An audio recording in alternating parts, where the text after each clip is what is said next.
Naupo ako sa makintab na mesa sa gitna ng aming taunang family reunion dinner habang pinapanood ko ang kapatid kong si Olivia na bida na naman sa lahat.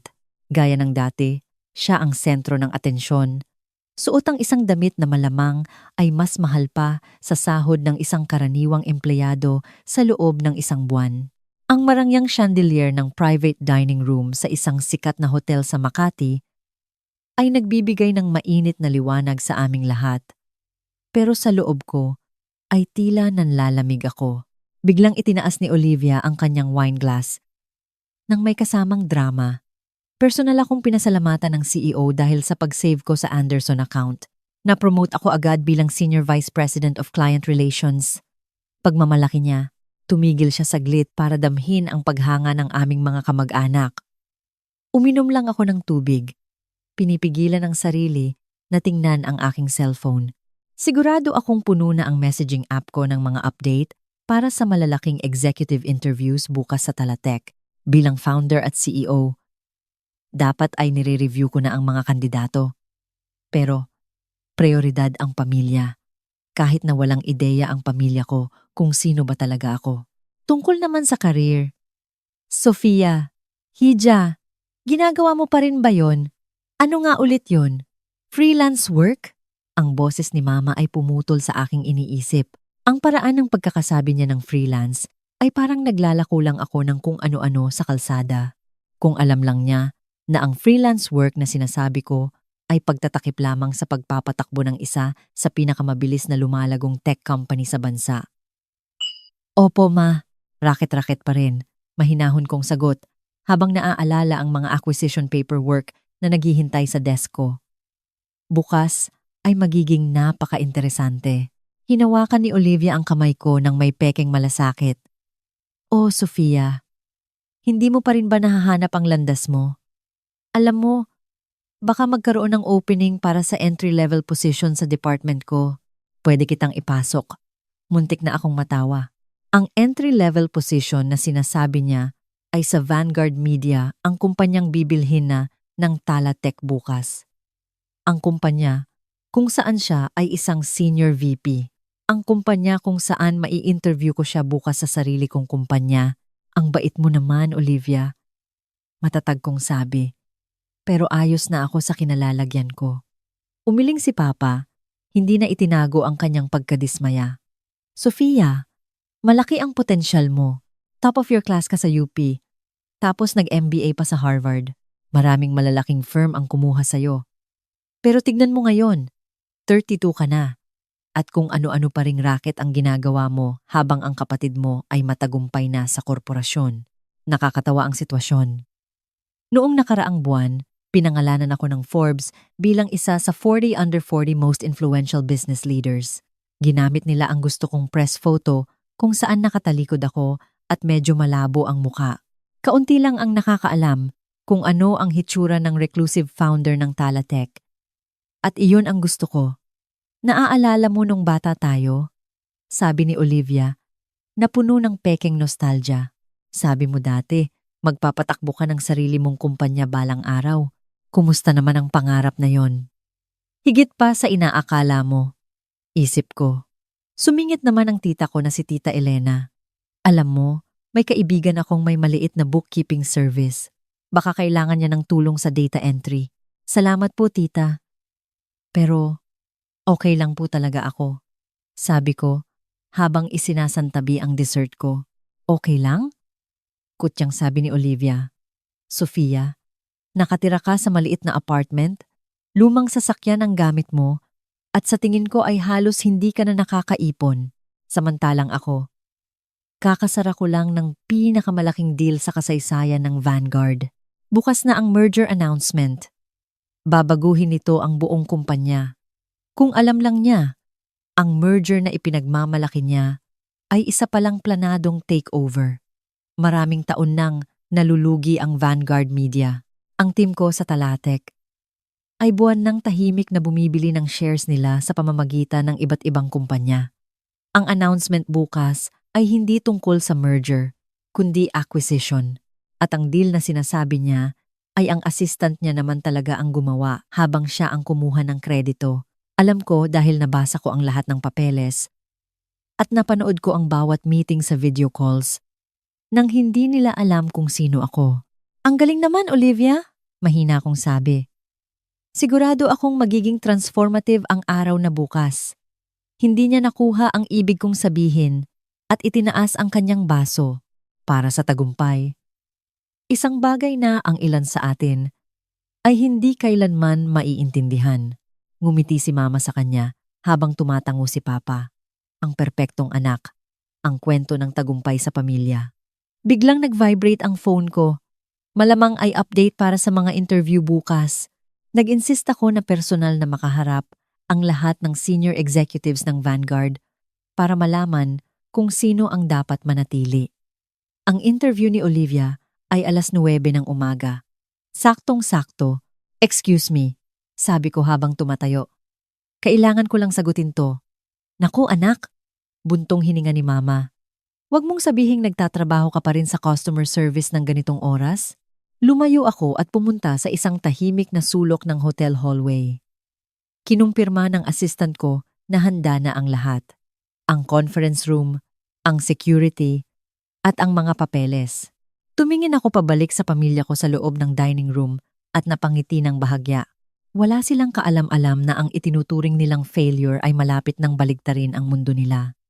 Bukas, papasok si Olivia sa headquarters ng Talatech na umaasang pag-uusapan ang posisyon niya sa merger.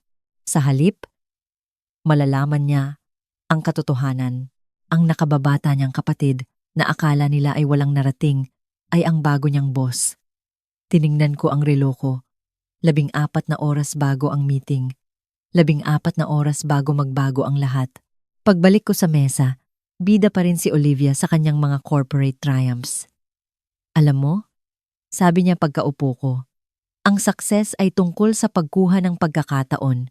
Ang ibang tao, sadyang wala lang talagang kakayahan. Tama ka dyan, sagot ko ng may misteryosong ngiti. Magiging napaka-interesante ng bukas. Tinaas niya ang kanyang kilay. Oh, iniisip mo na ba yung entry-level position na offer ko? Parang ganun na nga. Sabi ko, sabay taas ng baso ng tubig para sa mga bagong simula. Sa loob ng isang araw, malalaman ng pamilya ko na ang tagumpay ay may iba't ibang anyo. At minsan, ang pinakatahimik na tao sa kwarto ang siyang pinakamakapangyarihan. Habang nagmamaneho ako pauwi, iniwan ang tawa ni Olivia at ang dismaya ng aking mga magulang. Nakaramdam ako ng halo-halong emosyon. Bukas ay magbabago ang lahat. Hindi lang para sa pamilya ko, kundi para sa daan-daang empleyado ng Vanguard Media na deserve ng mas mahusay na liderato. Ipinark ko ang aking lumang sasakyan na ang totoo ay isang vintage Porsche na maingat kong pinili sa garage ng aking maliit na apartment, na ang totoo ay ang penthouse ng pinaka-eksklusibong building sa lungsod. Ang mga papeles sa aking desk ang nagkukwento ng buhay na hindi inalam ng pamilya ko. Kung paano ko binuo ang Talatech mula sa wala habang pinapanatiling tago ang aking pagkatao. Malalaman nila na ang anak na minaliit nila ay nakapagtayo na ng isang imperyo. Iniisip ko kung handa na ba ang power suit ni Olivia para bukas. Iniisip ko kung paano mawawala ang ngiti niya kapag nakita niya kung sino ang may hawak ng kapangyarihan. Minsan, mas maganda ang bumuo ng isang bagay ng tahimik habang ang iba ay busy sa pagpapakitang gilas. Kinabukasan, nasa loob ako ng aking private elevator sa headquarters ng Talatech. Ang refleksyon ko ay malayo sa failure na kilala ng pamilya ko. Isang babaeng suot ang mamahaling business suit at punong-puno ng kumpiyansa. Magandang umaga, Miss Sofia. Bati ng aking assistant na si Marcos. Naghihintay na ang mga executives ng Vanguard sa main conference room. Dumating ang kapatid niyo 15 minuto bago ang takdang oras. Siyempre, kailangan si Olivia ang laging una. Ilang beses na niyang nabanggit ang senior VP title niya. Tanong ko, 7 beses sa loob ng 10 minuto, sagot ni Marcos habang nagpipigil ng tawa. Tinigas ko ang jacket ko. Tara na, wag na natin silang paghintayin.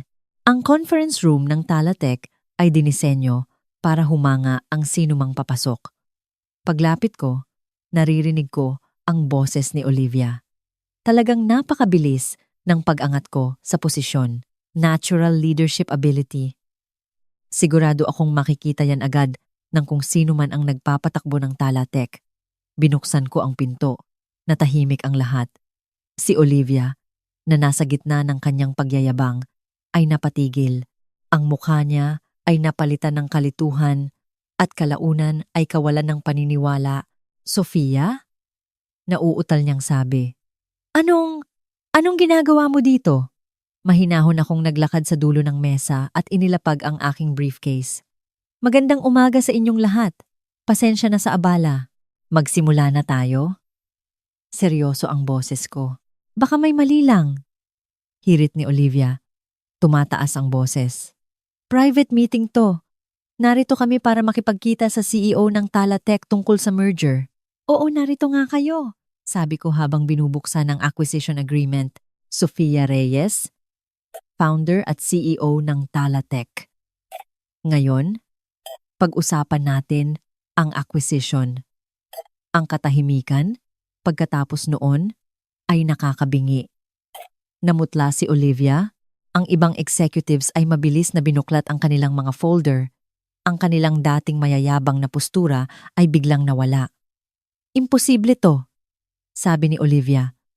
Freelancer ka lang. Maya lang biglang ang ba.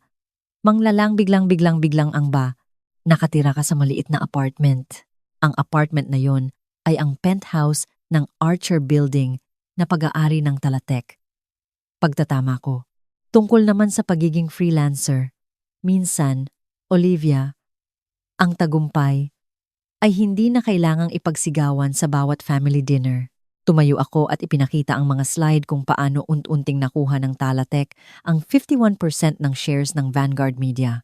Linawin natin, hindi ito merger, isa itong acquisition. Galit na ang mukha ni Olivia. Sinadya mo to. Hinayaan mo akong magyabang kagabi habang alam mo na ang totoo. Alam ko na ang pinakamalaki mong deal ay ang assistant mo ang gumawa, sagot ko. Tulad ng alam ko na kinuha mo ang kredito sa trabaho ng team mo. Nagtinginan ang ibang executives. Alam nila ang totoo, pero walang naglakas loob na magsalita. Simula ngayong 9:00 ng umaga, ang Vanguard Media ay subsidiary na ng Talatec. Magkakaroon ng mga pagbabago sa executive structure. Biglang tumayo si Olivia. Hindi mo pwedeng gawin to. Senior VP ako. Ang posisyon mo ay tatanggalin na. Putol ko sa kanya kasama ang iba pang redundant na tungkulin. Pero ang karamihan sa mga empleyado ay mananatili. Naniniwala ang Talatec sa tunay na talento at sipag. Pagkatapos ng pirmahan, naiwan kaming dalawa ni Olivia. Bakit? Bulong niya. Bakit hindi mo sinabi sa amin? Maniniwala ba kayo? Tanong ko. Kailan niyo ba pinaniwalaan na may mararating ako? Humarap siya sa akin. May luha sa kanyang mga mata. Lahat ng taon na yon, sa bawat family dinner, bawat holiday, pinagtatawanan mo ang career ko. Nag-alok ka pa ng entry-level position na parang tinutulungan mo ako. Isinara ko ang briefcase ko. Ituring mo itong lesson sa humility, Olivia. Ang tagumpay ay hindi tungkol sa kung sino ang pinakamaingay sa reunion. Sina Mama at Papa. Sabi niya. Malalaman din nila. Lalabas ang press release mamayang tanghali. Biglang tumunog ang phone ko. Si Mama. Sinagot ko ito sa speaker.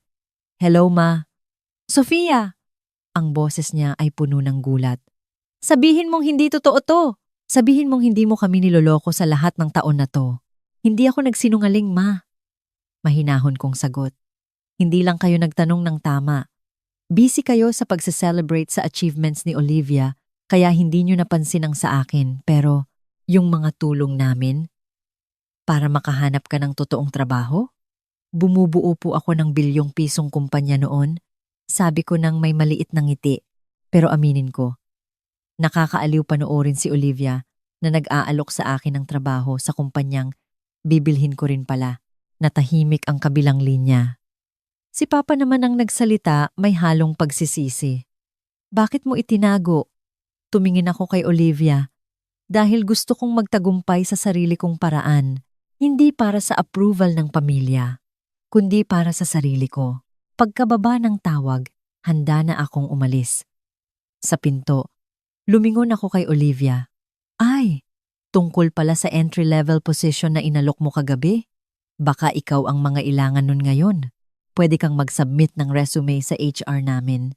Ang susunod na family reunion ay iba na. Wala na ang mga mapangliit na komento. Ang mga kamag-anak na dati ay hindi ako pinapansin, ay nakikinig na ngayon sa bawat salita ko. Wala si Olivia. Pumasok siya sa isang mas maliit na firm at natutong magpakumbaba. Ang mga magulang ko naman ay hirap pa ring paniwalaan na ang anak nilang failure ay isa palang makapangyarihang CEO. Minsan, ang pinakamagandang paghihiganti at minsan, ang taong minaliit ng lahat ang siyang dapat nilang kinatakutan sa simula pa lang. Huwag hayaang ang opinyon ng iba ang magtakda ng iyong halaga. Patuloy na bumuo ng iyong imperyo, ng tahimik, at hayaan ang iyong tagumpay ang gumawa ng ingay para sa iyo.